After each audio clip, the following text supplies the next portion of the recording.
Muy buenos días, querida Iglesia Cristo Redentor.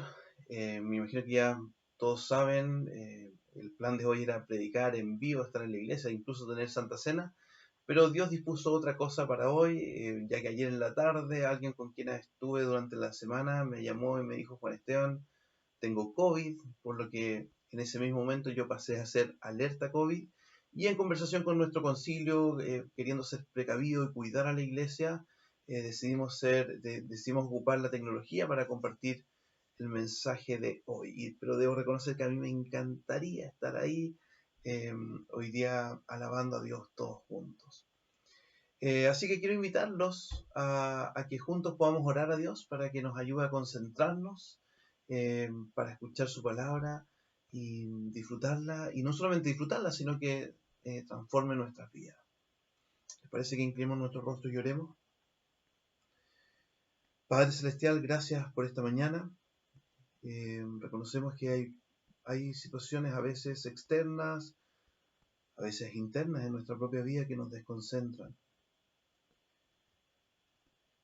que nos incluso podrían a veces llegar a desanimarnos, diferentes situaciones, Señor. Por eso te queremos rogar que hoy tú nos hables, que nos ayudes, Señor, a concentrarnos, que tu Espíritu Santo obre en cada uno de nosotros, Señor, para que tu palabra traiga vida abundante a cada uno de nosotros.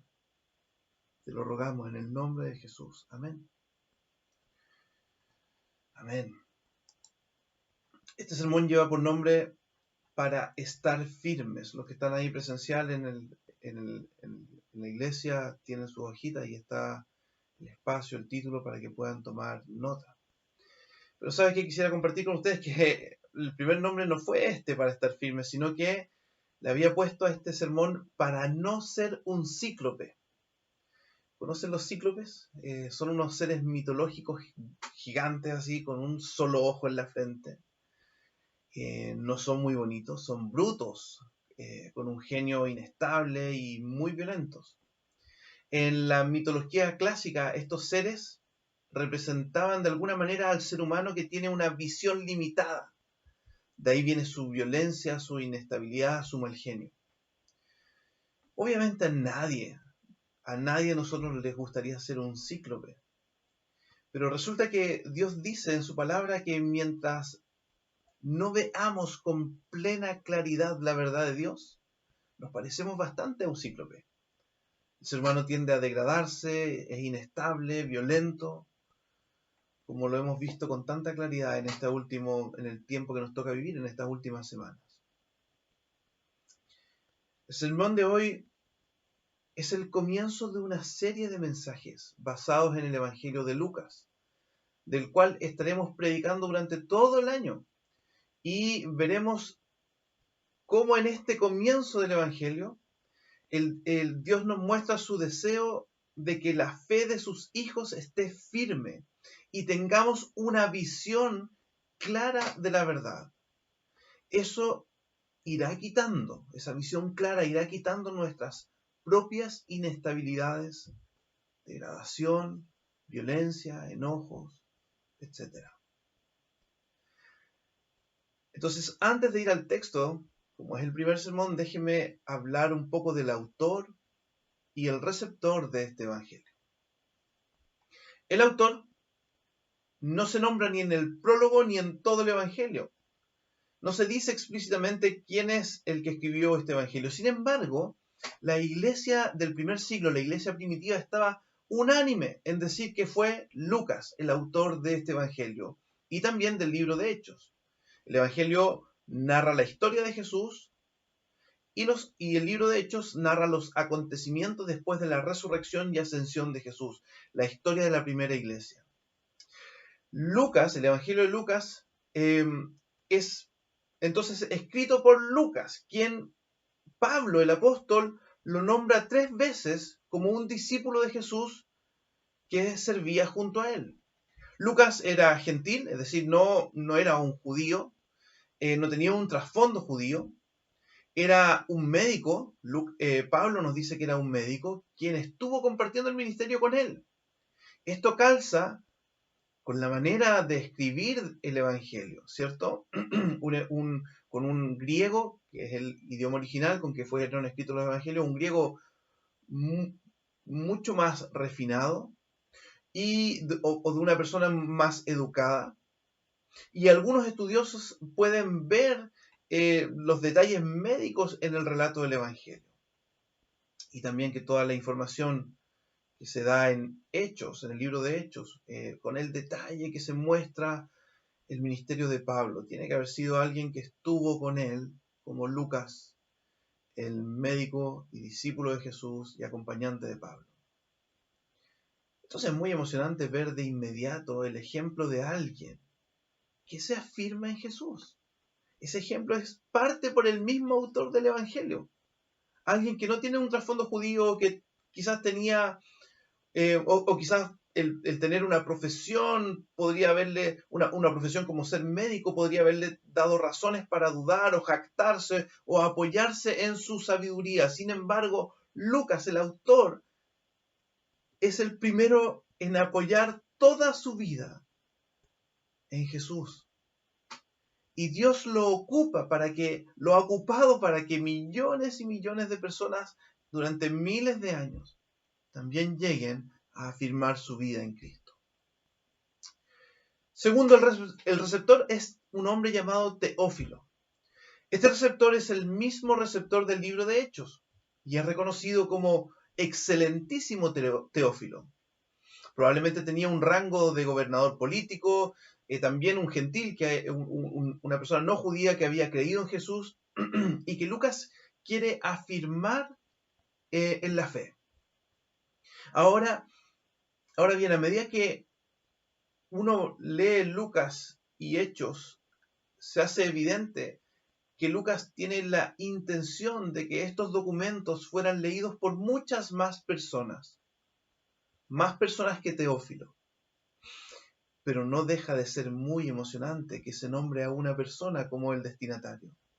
Es como si Dios nos estuviera recordando que Dios quiere hablar a la humanidad entera, pero nos recuerda que también nos quiere hablar en específico a ti. Dios te quiere hablar a ti, con tu nombre. Me quiere hablar a mí en forma específica. Es un buen recordatorio que está en el prólogo también. ¿Qué es lo que nos quiere recordar? ¿Qué es lo que Dios nos quiere hablar? Bueno, vamos al prólogo entonces ahora, los versos 1 al 4, donde parte diciéndonos, primeramente, que la información acerca de Jesús es verdadera. Parte hablándonos de la verdad en los versos 1 y 2, si los puedes tener abiertos. Lucas 1, versos 1 y 2. Lucas parte diciendo que muchas personas habían intentado relatar las cosas que habían acontecido en ese entonces y que habían sido transmitidas por testigos presenciales. La transmisión oral y escrita de los acontecimientos en el tiempo de Jesús era tomado muy en serio, era algo muy delicado, que se cuidaba de hacerlo bien. Entonces Lucas expresa que la base de su trabajo son hechos históricos. No son una novela, no es una sátira, no es un libro de poemas o un cuento de niños, son hechos históricos, seriamente contados de un acontecimiento muy importante que llevó a muchas personas a escribir acerca de eso. La idea de registrar los acontecimientos es algo muy natural en el ser humano. Por ejemplo, por eso podemos leer muchos documentos acerca de la Segunda Guerra Mundial y tener mucha información. O por ejemplo, leer acerca del estallido social que sucedió en octubre del 2019 en nuestro país. Digo esto porque a mí me ha llamado muchísimo la atención que rápidamente muchas personas se pusieron a escribir de diferentes ángulos lo que pasó en esa ocasión, por qué sucedió y cómo se proyectan las cosas. Yo personalmente he podido leer 3 o 4 libros que fueron escritos en estos años. Y cada uno de ellos con un punto de vista diferente, con una idea diferente. Por eso es muy emocionante leer lo que Lucas dice en el verso 3 del prólogo, del capítulo 1. Mira, leámoslo juntos. Por lo tanto, yo también, excelentísimo Teófilo, habiendo investigado todo esto con esmero desde su origen. He decidido escribírtelo ordenadamente. El Evangelio no es un cuento, una novela o una serie de Netflix. Son hechos históricos confiables y que tienen un orden. Y a medida que avanza el Evangelio vamos descubriendo que Lucas puede reconocer a Dios en estos hechos. Mira el registro de las palabras de Jesús que tiene Lucas capítulo 22, versos 22. Dice, a la verdad el Hijo del Hombre se irá según está decretado. Hechos históricos guiados por Dios. Un hecho histórico guiado por Dios para hablarle al ser humano. Es tan importante entender esto para acercarse a conocer a Jesús en su palabra, en la palabra de Dios. Porque mucha gente no se acerca seriamente a estudiar, a leer la palabra de Dios. Hace unos años atrás conocí a un hombre de unos 60 años que me dijo, no, yo ya conozco bien toda la verdad acerca de Jesús. Lo que me interesó, le dije, ay, ¿cómo la conoce? No, me dijo, porque yo vi el Código Da Vinci, me dijo. Pero esa es una novela de ficción, le dije. No, yo vi la película y leí el libro. Y así esa persona se ha mantenido lejos de Dios, lejos de conocer a Jesús. Otras personas simplemente dicen, toda la Biblia es mentira. ¿Pero por qué dicen eso? Si es un hecho histórico, el cual se puede estudiar, meditar, conocer en profundidad. A veces considero más bien que es una excusa para no acercarse a la historia bíblica, a la historia más importante del ser humano. Puede ser que probablemente intuimos que eso traerá consecuencias a nuestra vida, confrontará nuestras vidas. Así también creo que hay creyentes que se han quedado con muy poca información acerca de Jesús. A veces dedicamos más tiempo a ver la última película que se estrenó o la serie de Netflix que pasar más tiempo conociendo a Jesús en su palabra, en la palabra de Dios. E incluso he visto que muchos cristianos han llegado a relativizar la verdad, ¿cierto? Dentro de iglesias, dentro de las comunidades cristianas se escuchan frases como yo tengo mi verdad, respeto tu verdad. Pero el comienzo del Evangelio de Lucas nos habla de acontecimientos verdaderos que nos dan a conocer a un Jesús real, a hechos reales que confrontan nuestra vida. No es que tú tienes tu verdad, yo tengo mi verdad, sino que nos invita a juntos ir a conocer la verdad. Y cuando somos confrontados con ella, podemos empezar a afirmar nuestra vida en Jesús. Es el segundo punto, la firmeza, el segundo punto de este prólogo. Mira el verso 4, dice que Lucas cuenta esto, ¿cierto? Ordena toda esta historia para que llegues a tener plena seguridad de lo que te enseñaron. Plena seguridad, conocer bien la verdad, no a medias. Si se dan cuenta, Lucas dice que Teófilo ya había sido instruido, pero Lucas quiere que él llegue a tener plena seguridad. No como, que no sea como un cíclope, ¿cierto? Con una mirada limitada o borrosa. Porque ¿qué pasa cuando alguien tiene una mirada limitada del Evangelio de Jesús? Trae enojo. Por ejemplo, como el legalismo, ¿cierto? Como un cíclope enojón, peleador. En cambio, cuando alguien entiende plenamente la gracia, el amor de Dios, el perdón que hay en Cristo, hay alegría profunda, un descanso profundo. ¿Qué pasa cuando alguien tiene una mirada liviana, por ejemplo, del Evangelio? Una mirada, o no sé, dice, ay, bueno, yo he entendido que Dios me perdona y me ama. Eso es lo único que sé. En general, eso nos lleva a vivir con liviandad en pecado. Esa es una mirada borrosa, limitada. En cambio, aquel que ve con claridad el sacrificio de Cristo dice, wow, eso fue muy costoso. Es muy costoso. Dios me ha amado tanto que quiero vivir para Él. Quiero caminar con Jesús, entendiendo incluso que caminar significa arrepentirse, servicio, incluso morir a uno mismo. Una mirada borrosa o limitada, como la de un cíclope, trae inestabilidad, cambios de ánimo, inestable. A veces creo, a veces no creo, a veces estoy animado porque siento algunas cosas, pero cuando no siento ciertas cosas, dudo de todo. En cambio, aquel que ha afirmado su vida en Cristo, en su palabra, cree firmemente, sus sentimientos se estabilizan, trae alegría, confianza, estabilidad, convicción, valentía para servir a Cristo, para hacer la misión, valentía para hablar de Cristo, etc. Aquel que se afirma en Cristo, que entiende, que conoce a Cristo firmemente, plenamente, traerá firmeza a su vida. Recuerdo que a veces he tenido esta conversación con algunos de mis hijos que me han dicho, papá, ¿y qué pasa si todo lo que creemos o lo que se enseña en la iglesia no es verdad? A lo mejor algún hijo tuyo te ha hecho esa pregunta. Y yo respondo, hijo, es una buena pregunta.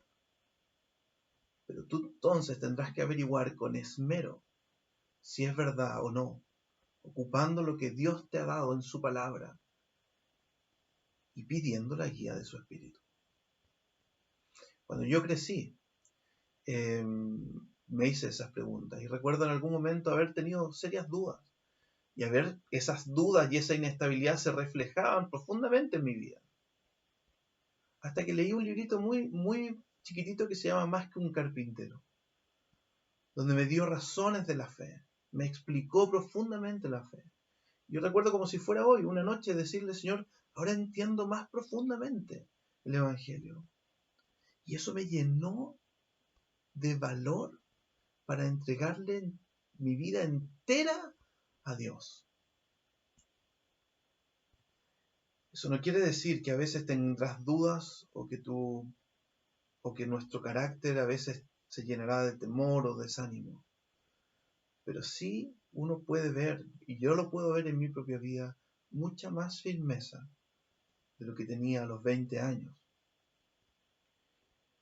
Y ese es mi deseo para toda la iglesia. Entonces una buena meta, considerando que el Evangelio de Lucas nos dice que esta es una verdad que puede afirmar nuestra vida, es una buena meta, sería leer el Evangelio de Lucas completo, forzarte por leer. Entiendo que se podía leer en 2 horas, 2 horas y media.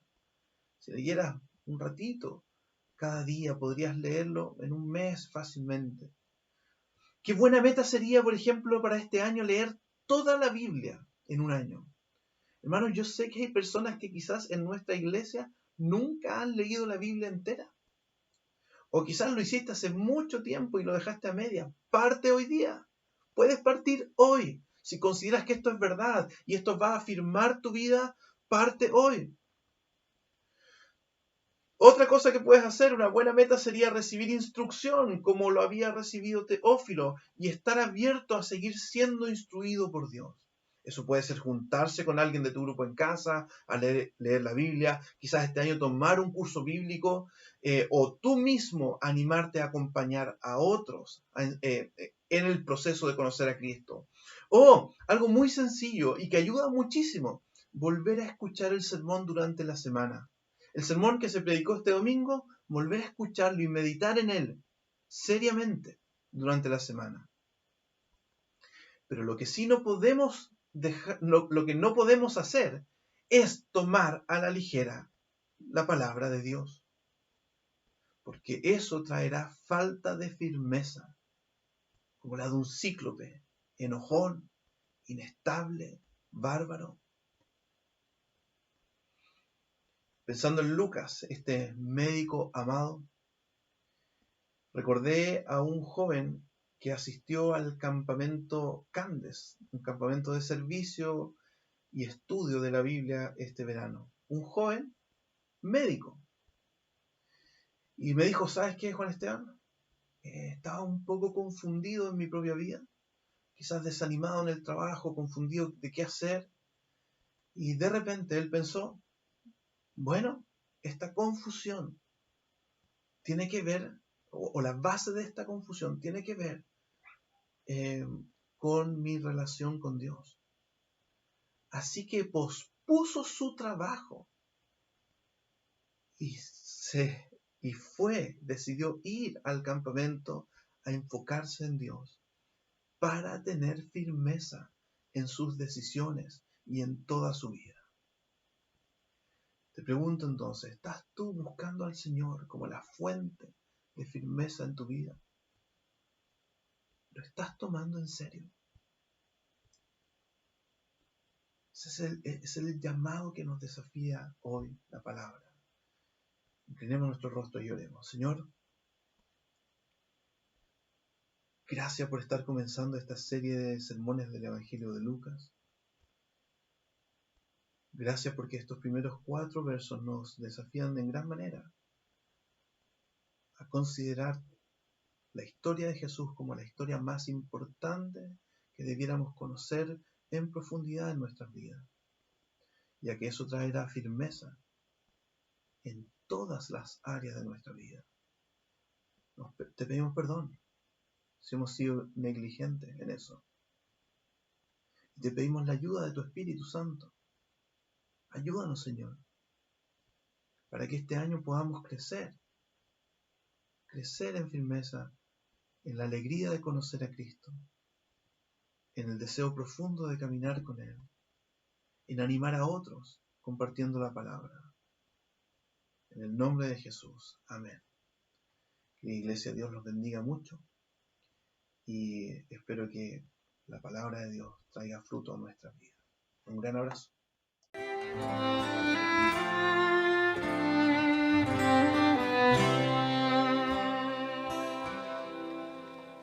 En Jesucristo, puerto de paz, en horas negras de tempestad, hallan las almas tranquilidad, grato consuelo, felicidad.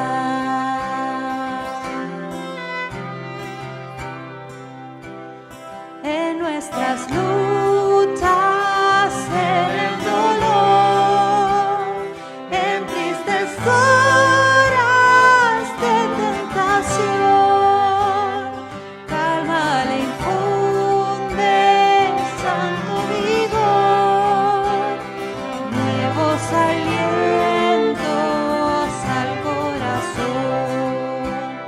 Gloria cantemos al Redentor, que por nosotros quiso morir, y que la gracia del Salvador siempre dirija nuestro vivir.